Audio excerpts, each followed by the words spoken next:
कुठून तरी कुत्रा आला आणि तो हुंकायला लागला. कुठून तरी सरसरदान आले, त्याचे तोंड बंद केले आणि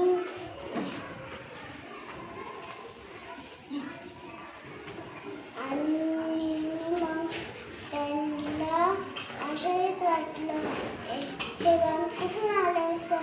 मग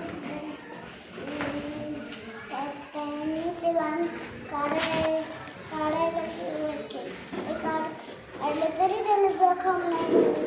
मग तो पुढे आला. एका लुळ्याला विचारलं त्या कुत्र्याचे, तूच ते वाघ मारले का?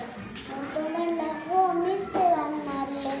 मग तो कसे मग त्याने एक मूर्ती केली आणि ना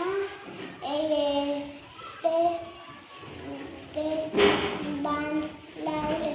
त्या बांधाने सगळे फुलं आले त्या मूर्तीपाशी ठुले.